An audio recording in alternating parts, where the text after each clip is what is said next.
223 in a building that forgot it was a city office and not a mausoleum. I wheel a gray cart with a sealed box and an old tape deck I'm supposed to deliver to records. The air tastes like dust and the faint, steady breath of vents that never turn off. My badge chirps once at the empty lobby, a polite sound in a place built for echoes. 2 elevator cars wake when I pass, doors parting the same measured width. Neither calls itself to me. Both wait with their bellies lit, as if they had been told I might change my mind. On my tablet, a new task flashes. Quick addition, Annex B Retrieval. Same destination.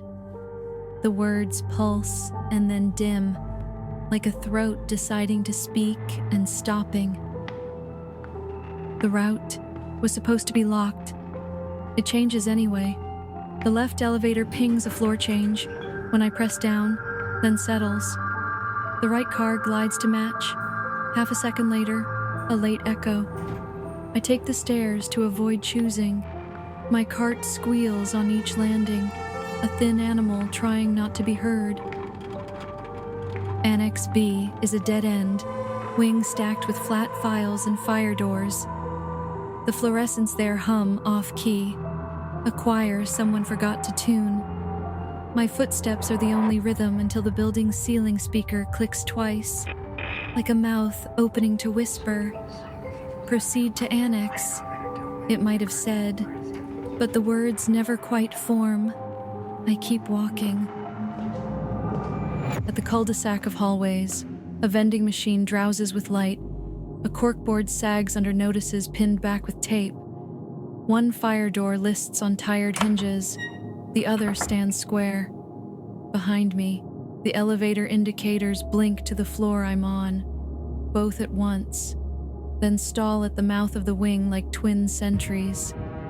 I stop the cart in the cone of a security camera. The box I came to collect sits on a table without a label. My tablet screen goes black while I'm reaching for it. When it lights again, a single line of text floats and fades. Do not unlock. No sender. No tone.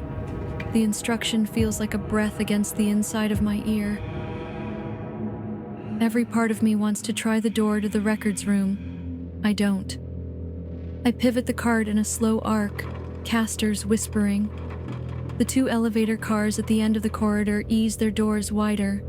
No arrival chime, only the soft rush of their interior fans, a practiced hush like someone listening from the dark. 3 rights and a left, and I should be back in the main lobby. I take them and find the directory sign again. The elevators reappear where the hallway opens to the atrium, one waiting ahead of me, one behind. I move to the middle of the marble, under the biggest camera dome I can find, and let the cart stop dead. Dispatch, I think.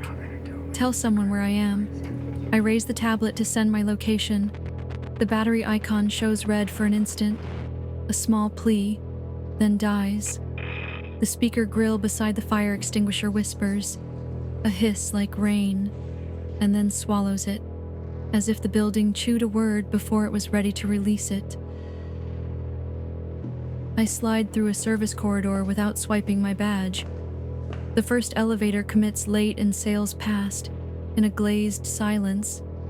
The other glides to meet me at the freight landing, doors parting, interior empty except for a small crate, and the sound of the motor breathing slow and steady. I push past and park beneath another camera, a black eye with its own filament hum. A minute passes. The freight door across from me shivers and creeps open, with no one on either side. A line of light spills onto the concrete, like a tongue testing the air. The badge reader beside my elbow gives 2 quick ticks, not the cheerful beep of a granted entry, just the latch solenoid, twitching, twice, as if something outside were trying to learn the timing of my hand. I shove the cart forward, cut through to the overnight guard booth, and leave the box on the counter under the lens of another camera. The booth is empty. The monitor bank shows every hallway with a gentle smear of static, rolling top to bottom like fog. I sit, touch the inside knob of the booth door, and feel it move clean. The child lock is off. The outside latch had moved anyway. The ceiling speaker crackles open and breathes with me, matching my lungs one beat late, then whispers my name in my voice, small and wrong.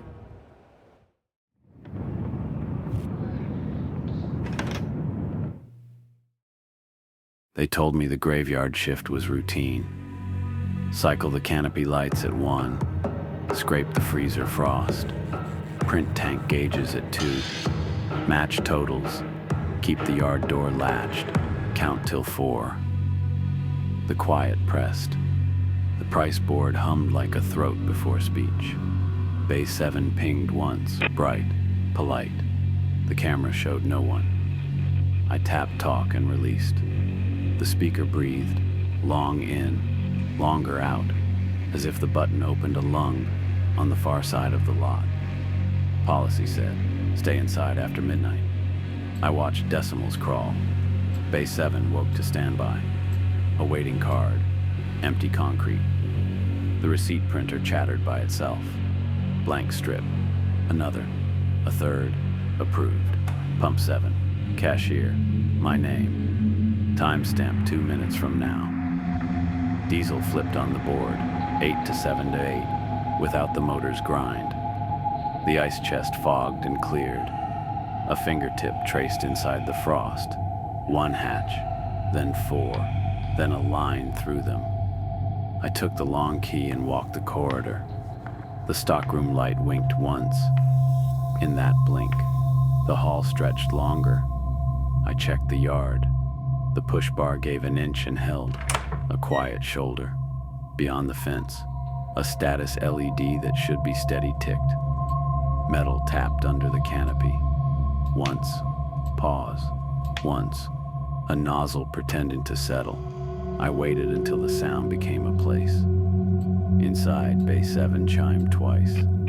The console flashed authorizing, then idled.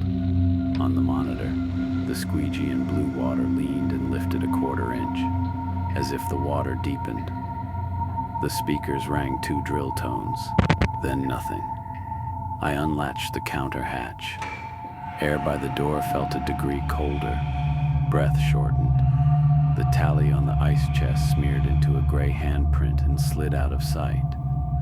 In the window, my reflection, in the convex glass, the hallway lagging a fraction behind me.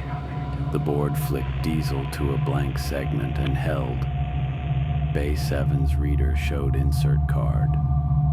The nozzle sleeve trembled. The intercom lit green without my hand. The printer fed a 4th slip with the minute we were in. The canopy dimmed and returned, a single breath, and the world between off and on felt wider than the lot could hold. I set the service yard key into the main lock to prove the cylinder still knew me. From the speaker, the long inhale, the longer exhale, now matched to mine. It said my name in my voice, softer than a chime, and asked me to turn.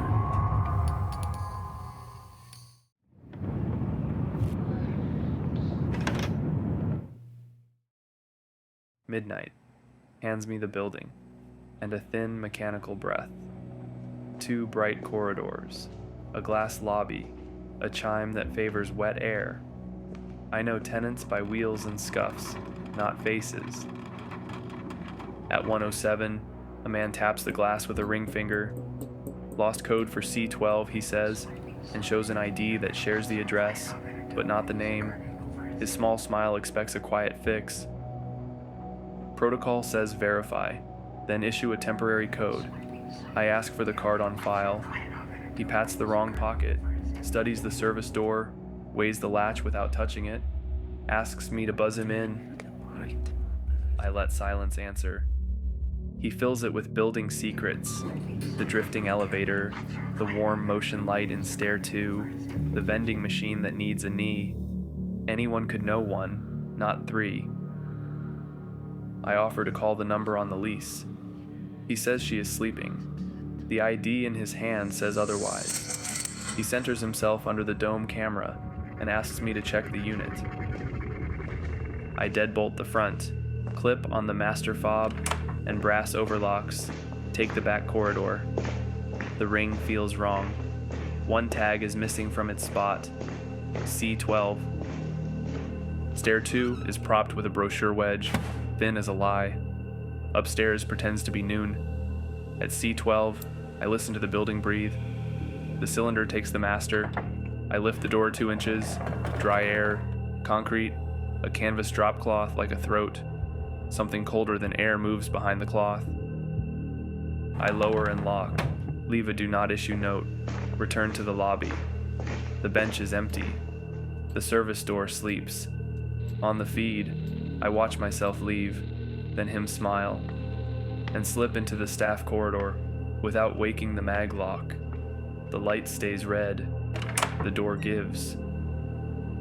On the janitor cart waits the missing brass tag. On a new split ring, the sleeve worried soft, the numbers scraped to cloud. The logs refresh. C12 opened at 1:14 under my fob while the camera shows me walking away. The chime misfires, then matches footsteps that are very light, or very far, until they aren't. The radio exhales, and returns my name, in my voice from nowhere. I key the service door as it unlocks, and my palm meets another. Through the bar, steady, matching pressure, waiting.